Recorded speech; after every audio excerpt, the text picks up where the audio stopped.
एक गांव के लोगों ने मिलकर गांव में एक मंदिर बनाया, बड़ा सुंदर मंदिर, बहुत सुंदर मंदिर बना। इतना सुंदर मंदिर बनाया। अब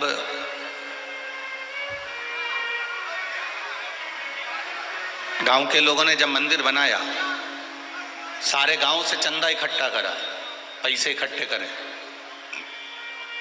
मंदिर बन के तैयार हो गया। गांव के लोगों ने विचार करा, मंदिर बन गया है, एक काम करो, अब इसमें मूर्ति बिठाना है। किनकी बिठाएं? तो गांव के लोगों ने कहा कि राम जी की बिठा दो, राम जी सबके देवता हैं। उन्होंने राम जी की मूर्ति बिठाई। जब राम जी की मूर्ति बिठाई तो जो कृष्ण वाले थे, शंकर जी वाले थे, देवी जी वाले थे, बाकी के जो बाले वाले थे, वो सब ने राम मंदिर जाना बंद कर दिया। अब इनने क्या करा, अपना गांव टूट रहा है, गांव को जोड़ना है, अपन को तोड़ना नहीं है। और अगर गांव टूट रहा है तो इन्होंने राम जी की मूर्ति को लिया, विसर्जन किया। अब उन्होंने कृष्ण भगवान को बिठा दिया। कृष्ण भगवान को बिठाया तो केवल कृष्ण वाले जाने लगे, बाकी का कोई जाए नहीं। इन्होंने भगवान कृष्ण को भी विसर्जन किया। देवी जी बिठा दी, देवी जी बिठाई तो देवी जी वाला जाए। हरि विठ्ठल बिठाए, हरि विठ्ठल वाला जाए।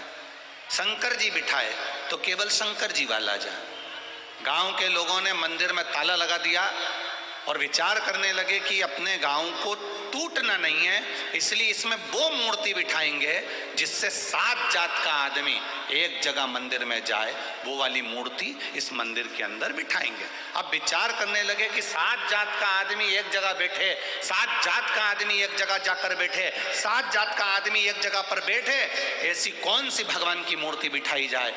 मंदिर में ताला लगाया, 6 महीने निकल गए, इनको कोई मूर्ति याद नहीं आई। तब गांव में एक संत आए, संत से पूछा, बाबा जी बताओ, हमारे गांव के लोगों ने चंदा इकट्ठा करा, पूरे गांव के लोगों ने 1-1 रुपया इकट्ठा करा, 7 जात के आदमी ने 1-1 रुपया इकट्ठा करा, एक मंदिर बनवाया। उस मंदिर में राम जी बिठाए, उस मंदिर में कृष्ण जी बिठाए, उस मंदिर में देवी जी बिठाई, उस मंदिर में शंकर जी बिठाए, सारे देवता बिठाकर देख लिए, पर राम जी बिठाते हैं तो राम वाला जाता है, कृष्ण बिठाते हैं तो कृष्ण वाला जाता है, शिव बिठाते हैं तो शिव वाला जाता है, देवी जी बिठाओ तो देवी जी वाला जाता है। परंतु 7 जात का आदमी एक साथ एक मंदिर में जाए तो कौन से भगवान को बिठाया जाए। संत ने कहा, एक काम करो, मंदिर तोड़वा दो, होटल बनवा दो। 7 जात का आदमी एक जगह खाना पसंद करता है पर मंदिर जाना पसंद नहीं करता।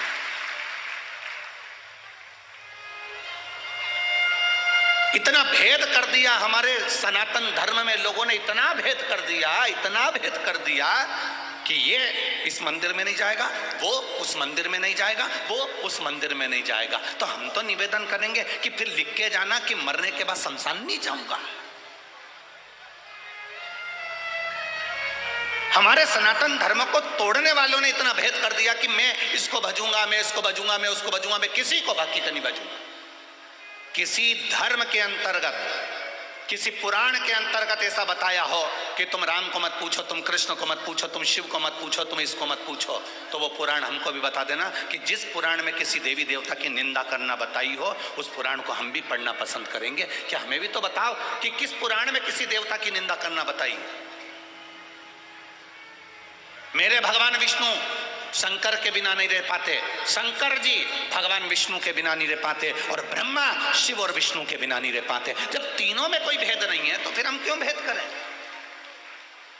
एक घर की मां और एक परमात्मा, इनमें कभी भेद नहीं होता। घर की मां और घर का पिता, जितने बुजुर्ग माता पिता यहाँ बैठे हैं उनसे निवेदन करना चाहूंगा, तुम्हारी पूरी जिंदगी निकल जाए परंतु मुंह से ये कभी मत कहना कि तुम्हें बड़ा बेटा अच्छा लगता है कि छोटा बेटा अच्छा लगता है। हमेशा कहते रहना, मेरे दोनों बेटे, मेरे तीनों बेटे, मेरे चारों बेटे, मेरे पांचों बेटे एक जैसे हैं। माँ की दृष्टि में भेद नहीं होना चाहिए कि मेरा बड़ा प्रिय कि छोटा प्रिय, कि मंजला प्रिय कि संजला प्रिय। माँ की दृष्टि में भेद नहीं होना चाहिए कि बड़ी बहू प्रिय है कि छोटी बहू प्रिय है, कि मंजली बहू प्रिय है कि संजली बहू प्रिय है। तुम्हारी दृष्टि में सब एक होना चाहिए। क्यों? क्योंकि बुढ़ापा आते आते आते आते आते आते गेंद किसी भी पाले में जा सकती है और किसी भी बहू से पाला पड़ सकता है। अपने मुख से कभी मत कहो कि मेरी बड़ी बहू अच्छी कि छोटी अच्छी, दोनों अच्छी, दोनों प्रिय। एक अगर सब्जी अच्छी बनाती है तो दूसरी रोटी अच्छी बनाती है, एक हलवा अच्छी बनाती है तो एक खीर अच्छी बनाती है। दोनों के लिए प्रति तुम्हारा प्रेम होना चाहिए। तुम अपने मुंह से कहकर क्यों बुरे होते हो? नहीं, मेरी छोटी बहू तो इतनी बढ़िया, इतनी बढ़िया, इतनी बढ़िया। तो बड़ी ने भी सोच लिया, डोकरी अब तू आ, अब तू आ मेरे पाले, पढ़ने दे मेरा पाला तेरे से, फिर बताऊं तेरे को। क्यों कहकर बुरे हो? मां अपने चारों बच्चे को बराबर का दूध पिलाती है। मां अपने चारों बच्चे को, वो तो अब नया नया फैशन आ गया, नहीं तो पुराने फैशन में तो दिवाली आती थी, थान का एक जैसा कपड़ा कटकर आता था, लल्लू कल्लू पप्पू मुन्ना सबका एक जैसा कपड़ा सिल जाता था। बोलो रीजिए, सही है कि गलत है? एक जैसा थान का कपड़ा कटकर आता था और एक जैसे घर के बच्चों के कपड़े सिलते थे। कोई भेद नहीं था मेरे बुजुर्ग माता पिताओं में, पहले के लोगों में कोई भेद नहीं था। आज के जमाने में लोगों ने भेद, वो कहता है हमारा धर्म बड़ा, वो कहता है हमारा धर्म बड़ा, वो कहता है मैं इसका वाला तो ये बड़ा, वो कहे मैं इसका वाला तो मैं ये बड़ा। कई लोग कहते हैं हम शंकर जी के मंदिर नहीं जाते, शंकर जी का प्रसाद नहीं लेते। हम उनसे कहते बिल्कुल मत जाओ, पर आखिरी में स्टाम्प पर लिख कर जाना कि मरने के बाद भी मुझे शमशान मत ले जाना, क्योंकि शंकर भगवान को उनके ससुर का श्राप लगा था। शिव, मैं तुझे श्राप देता हूं कि तू शमशान में निवास करेगा। शंकर भगवान ने पूछा शमशान मेरा मंदिर होगा? हाँ, शमशान तेरा घर होगा। तो फिर लिख कर जाओ कि मैं शंकर का प्रसाद नहीं खाता, शंकर के मंदिर नहीं जाता, शंकर का गुणगान नहीं गाता। तो लिख कर जाना कि मुझे शमशान भी मत ले जाना, क्योंकि वहां भी शंकर मिलने वाला है। शुरू से मृत्यु तक शिव तुम्हारे साथ।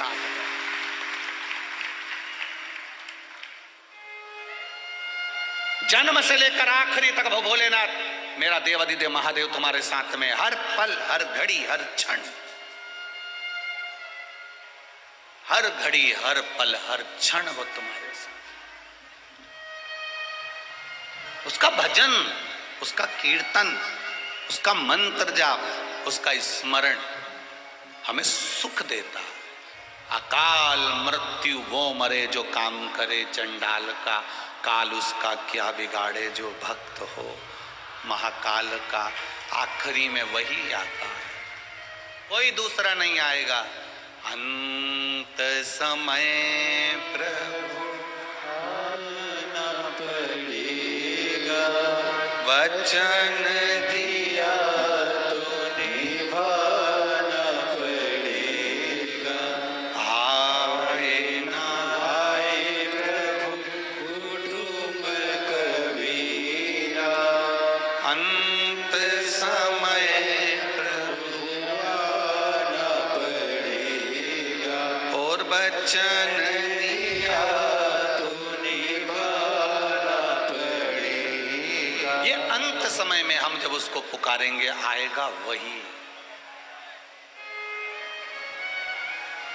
एक्सीडेंट हो जाता है, कोई बड़ा रोग आ जाता है, बीमारी हो जाती है, किसी ब्राह्मण से पूछने जाओगे कि हमारी ग्रह दशा ऐसी चल रही है, आप बताओ क्या करना चाहिए, तो पंडित जी, ज्योतिषाचार्य, ब्राह्मण जन एक बात जरूर कहेंगे कि महामृत्युंजय का अनुष्ठान करवा लीजिए, क्योंकि उनको भी मालूम है जब कोई संकट की घड़ी आती है तब उस समय पर महादेव याद आता है, दूसरा कोई याद नहीं आएगा।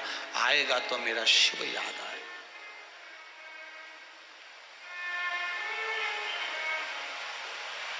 अपने स्वार्थ को खत्म करो, और जिस दिन अपने स्वार्थ को खत्म कर दोगे उस दिन तुम परमार्थ करना प्रारंभ कर दोगे और शंकर तुम्हें मिल जाएगा, ये निश्चित है। अपना स्वार्थ खत्म करो।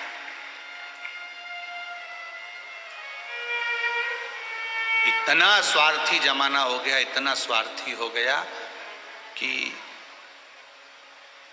भाई भाई से बात करे तो स्वार्थ से करे, बहन बहन से बात करे तो स्वार्थ से करे। हम किस दौर में जी रहे हैं साहब, किस दौर में? लैपटॉप और मोबाइल की जिंदगी हमारी जिंदगी हो गई।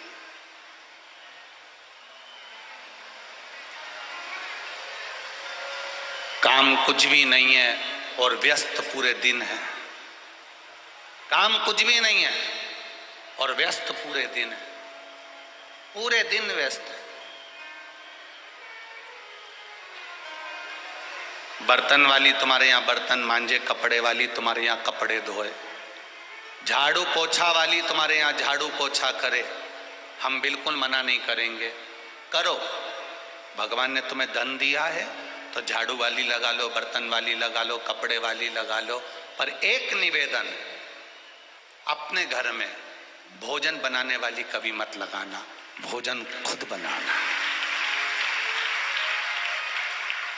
कपड़े वाली लगा लो, बर्तन वाली लगा लो, झाड़ू वाली लगा लो, तुम जो चाहो वो लगाओ, पर भोजन घर की बहू, बेटी, जो घर की लक्ष्मी होती है, माँ घर की जो लक्ष्मी है, अन्नपूर्णा है, वो भले 2 रोटी बनाए, ज्यादा नहीं बन सके, 4 तरह की सब्जी नहीं बने तो दाल अकेली बना ले, रोटी बना ले, पर अन्नपूर्णा है तू मेरे घर की, तू लक्ष्मी है मेरे घर की, तू बेटी है मेरे घर की, तू माँ है मेरे घर की, भोजन तू बना।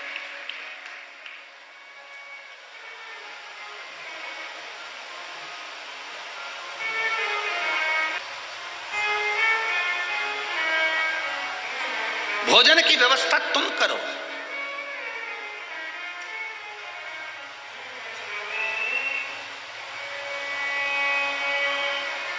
बर्तन वाली बर्तन मांज रही, झाड़ू वाली झाड़ू लगा रही, काम वाली काम कर रही, रोटी वाली भी रख ली रोटी बनाने के लिए।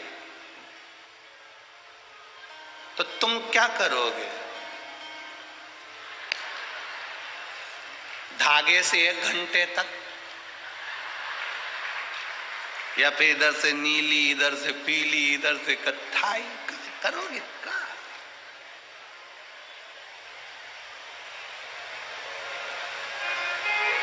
पति ने पानी मांगा, पत्नी ने कह दिया नौकरानी से, जा पानी दिया।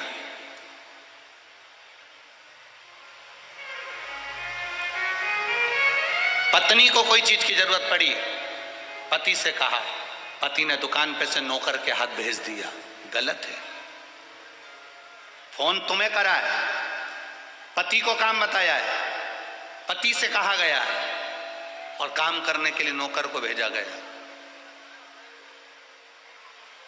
पति को कोई चीज की जरूरत पड़ी, काम करने के लिए नौकरानी को भेजा गया, जा दिया पानी, जा दिया। जिस घर में ऐसी लीला होती है उस घर में नौकरानी कब महारानी हो जाती है और कब महारानी नौकरानी हो जाती है पता नहीं पड़ पाता। महाराज थोड़ा सीवर वाला महाराज बोलता बहुत बेकार है, ये तो बरहानपुर वालों ने भी सोच लिया होगा, ये बोलता बड़ा विचित्र है। एक बात बताएं,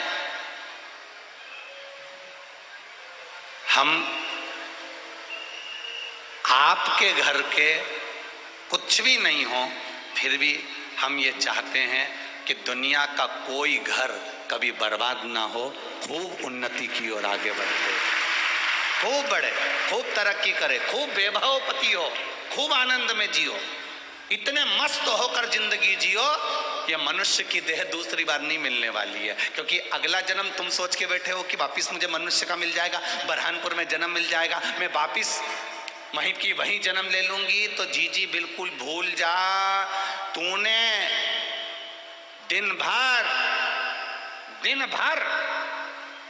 फालतू की बात करी है, केवल व्यर्थ की बात करी है, तो अगला जन्म तेरा मेंढक का होगा, ये निश्चित है, पक्का है। और दिन भर तूने चुपचाप एक दूसरे की बात सुनते रहे, इसने क्या बोला, उसने क्या बोला, उसने क्या बोला, तो अगला जन्म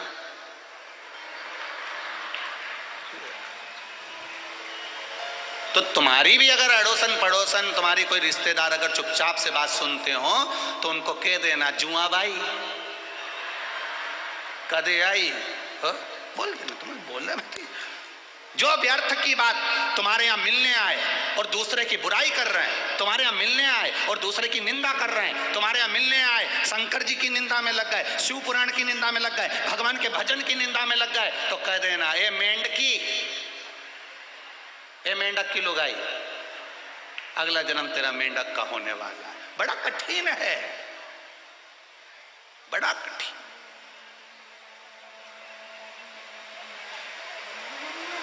वैसे तो मुझे मालूम है बरहानपुर के लोगों का ऐसा वैसा जन्म तो नहीं होगा, निश्चित है। कारण केवल एक ही है कि बरहानपुर वाले माँ ताप्ती के तट पर रहते हैं और ताप्ती का केवल नाम लेने पर ही व्यक्ति की मुक्ति हो जाती है। केवल माँ ताप्ती का नाम उच्चारण किया, मुंह से बोला ताप्ती, इतने में तो कभी कभी ऐसा होता है किसी किसी के घर में ऐसा सेंसर लगा होता है, सेंसर ऐसा दरवाजा खोलने के लिए, उसमें अब तुम ताला नहीं लगता, उसमें सेंसर लगा है। तो हमने तो इंदौर में देखा ऐसा सेंसर लगा होता है, वहाँ वो थम लगाते हैं, कोई कुछ लगाता है, कोई कुछ लगाता है। एक इतना बड़ा सेंसर लगा था, वो सेंसर में हमारे जो जजमान थे हमको जब घर लेकर गए तो उन्होंने तुरंत उस सेंसर के आगे अपना मुंह करा। अब मुंह करा तो ताला नहीं खुला। उस ताले को प्रतिदिन बदल देते हैं वो, प्रतिदिन। फिर उन्होंने उनकी पत्नी को फोन करा, मैं घर आया हूँ, गुरुजी को लाया हूँ, सेंसर ताला नहीं खुल रहा है। तो पत्नी ने कहा जीवान चिढ़ाओ। अब उसने मुंह आगे करा, उसने ऐसा करा, खुल गया, ताला खुल गया। तो तुम्हें तो कुछ चिढ़ाने की जरूरत ही नहीं है, बस एक बार बोलना है ताप्ती माता की, और जैसे ही बोले ताप्ती की जय, उतनी देर में तो बैकुंठ का दरवाजा खुल गया, अंदर प्रवेश मिल गया। हमने थम लगाया, न जीवन चिढ़ाई ना कुछ, अपने आप प्रवेश। बस मेरे भगवान का भजन है ही ऐसा, मेरी शिव की भक्ति है ही ऐसी, जिसने एक लोटा जल चढ़ाया है समझ लेना कि तुमने अभी से थम लगाया है, और थम लगाया मतलब प्रवेश हो गया है। प्रवेश। एक पत्र आया है बड़ा सुंदर, देखिए।